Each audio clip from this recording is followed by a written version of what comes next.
Michelle Yeoh, Jet Li, Chow Yun-Fat, Jackie Chan. These performers are all exemplars of a dying cinematic tradition, the Asian martial arts performer who transitions into genuine A-list Hollywood fame. In the 80s and 90s, this used to be a semi-recurring phenomenon, but today, that leap seems to be a thing of the past. Objectively amazing talents like Donnie Yen, Tony Jaa, Iko Uwais haven't transitioned into mega-stardom. That begs a simple question: why? Before we dive too deep into today's episode, please be sure to like and subscribe to Nerdstalgic for more videos just like this. And as a side note, today's episode was inspired by a conversation that Dave Chen and Devendra Hardawar had on their Slash Film podcast review of Accident Man 2. If you haven't checked out their show, please do so. The link is in the description. If we're going to talk about martial arts filmmaking taking root here in the West, there's one place it starts: exploitation. Cannibal-sploitation, blaxploitation, Ozploitation, you name it, and there was a river of foreign and low-budget films being imported into the US to try and make a buck. And one of these genres was kung fu films. These were films that were taken, dubbed into English, so it was your idea, and then played in late-night theaters in double features. One of the chief suppliers of these films, the Shaw Brothers, had a virtual assembly line factory producing these projects. Sometimes multiple in a week. Many of them never made a significant dent in the American market. However, others, like the Boxer Rebellion, the 36th Chamber of Shaolin, and the 8-Diagram Pole Fighter, are viewed as classics and set up the roadmap for American audiences embracing Asian films. However, the stars of these films stayed firmly in the Hong Kong industry, never transitioning into the Hollywood mainstream. Despite all of this, it was a man named Li Jun-Fan, who you probably know as Bruce Lee, that would push the genre from an idle cultural pastime throughout the 1970s into a full-blown cultural craze. After getting his start in America with a breakout role in The Green Hornet as Kato, Lee chose to make an effort to break into the burgeoning Hong Kong martial arts industry, finding racial tensions and cultural bigotry was impeding his upward mobility in the States. This move served him well. After appearing in films like The Big Boss, Fist of Fury, and The Way of the Dragon, it was the American and Chinese co-production, Enter the Dragon, that pushed both Lee and the genre as a whole into mainstream American acceptance. I am a chain belt in Kung Fu. Bruce Lee was my teacher. Watch this. From here, numerous performers over the ensuing 3 decades would make the jump. They would all follow the same path. They would star in highly acclaimed films that would then be dubbed into English and released in the US. These films would gain traction, and eventually the actors would transition into English-speaking roles. See?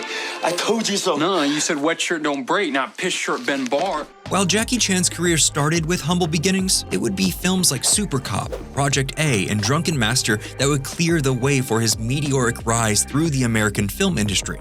Rush Hour, Shanghai Noon, and Kung Fu Panda franchise are all respected and highly successful. At the first sign of trouble, I'll give you a signal. Gaga! Gigi! You mean like Crane does? Yeah. There aren't any American actors who are headlining multiple $100 million film franchises in other countries.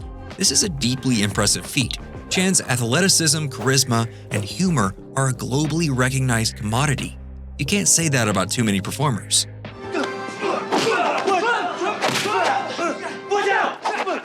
This career trajectory would be mirrored in Jet Li, Michelle Yeoh, and Chow Yun-Fat.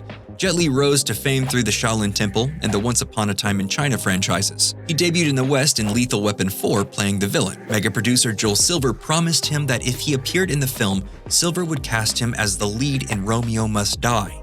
And the rest, as they say, is history. The One, Cradle to the Grave, and Unleashed followed rapidly.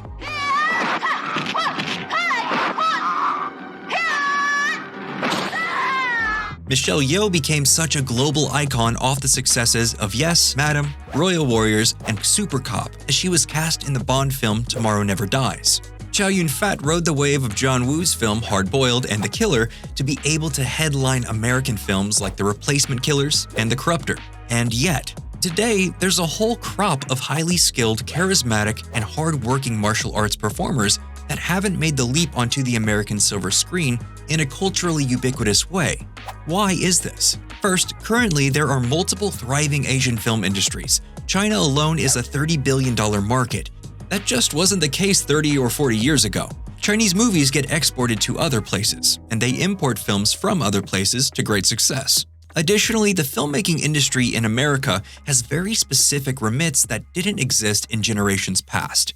Namely, we used to produce more original films than anyone else. Today, producers and studios are all looking for intellectual property to undergird any of their green-lighting decisions. They want the reassurance that something has a built-in audience, a video game, a comic book, or mobile app. These are all more likely to get the go-ahead today than a script with a star that isn't known in America. There's also just not as many theatrical windows provided to unproven or non-big budget studio projects currently. There's less canvas space to work with for a foreign film that could have the potential of breaking out in a major way, like many of Jackie Chan or Jet Li's early films did. The screens are just slammed with Avengers movies and big budget studio fare. I'm gonna f you up. Even Western action movies suffer from this problem. Today, action movies only get a wide release if they're helmed by a recognizable actor. Charlize Theron in Atomic Blonde, Keanu Reeves in John Wick, or Liam Neeson in Taken. These are all widely known and recognizable A-list stars who are doing action movies in between their other commitments. These aren't people like Chuck Norris, Jean-Claude Van Damme, or Dolph Lundgren working primarily in the action genre.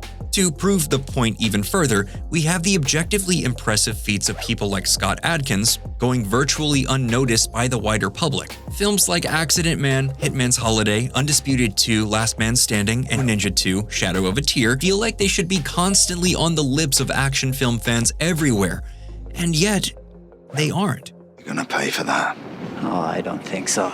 Simply put, straight-ahead action films aren't mainstream, let alone martial arts films. The action genre has been completely subsumed by the unstoppable entity that is the superhero genre and big-budget studio outings like Mission Impossible and James Bond.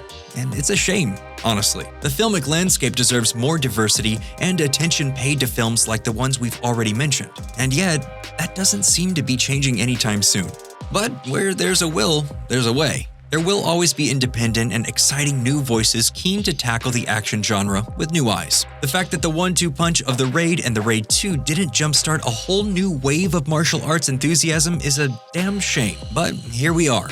And where there's still action fans hungry for the next great stunt, hopefully that will mean that we'll get a new team of creatives hell-bent on building a vehicle so impressive that it cracks the American mainstream and proves that the Asian martial arts superstar is not a thing of the past. Well, that's all we have for you today. What do you think? Will we ever see another Jackie Chan or Jet Li break into America? Let us know down in the comments below, and as always, please like and subscribe for more videos just like this.